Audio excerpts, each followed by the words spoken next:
Good evening. My name is Kristen Kennedy, and I'm a resident of the Rochester Community School District community.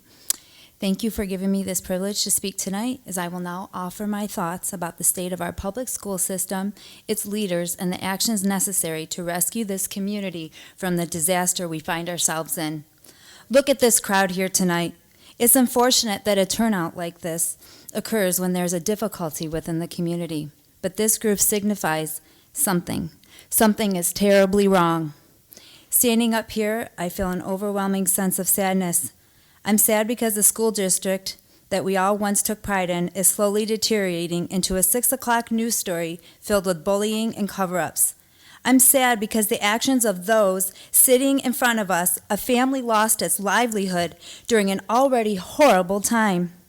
I'm sad because the very people this community elected to represent and protect our interests have failed to even acknowledge that there are issues and still continue to ignore the parents pleading for your help. I'm sad that the principles this district prides itself in are the ethics that this administration and board have violated. But with this sadness comes confusion. How did people who I perceived as good do something so wrong? How did the people that say they care and want to protect children stand by and watch a family lose its income as a result of those actions, calling her a crazy parent, sending her a cease and desist letter, all while knowing she was telling the truth? If you care about children, why is it taking you so long to address the leaky roof and growing mold at Long Meadow Elementary? Your conduct has jeopardized children's roofs over their heads and food on their table. The most troubling part of this whole tragedy is the seemingly unlawful and unethical behavior this superintendent and deputy have normalized. Yet the board refuses to do anything about it. Are you complicit in this kind of unethical behavior? Do you have any concern that your actions are being seen by young RCS students who may be tempted to follow in your footsteps? Why haven't you terminated the superintendent and deputy? A part of me believes that you, like many in the community, are scared to speak up and do the right thing. There is a systemic problem in leadership at the very top of this district, and it has infiltrated the entire RCS organization.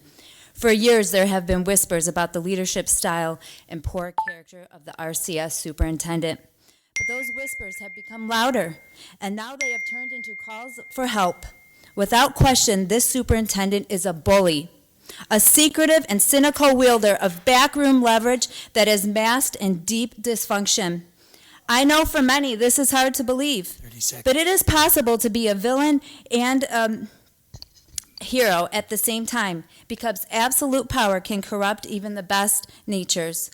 One part champion and one part false idol. Some examples are Kwame Kilpatrick, Andrew Cuomo, Bill Cosby, O.J. Simpson, Lance Armstrong, powerful men holding inherently powerful positions who prided some good, but were unethical, corrupt, and broke the law.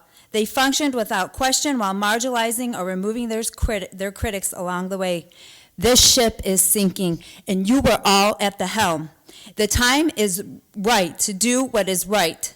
Let's restore pride in RCS excellence. And by the way, where's Dr. Shaner tonight?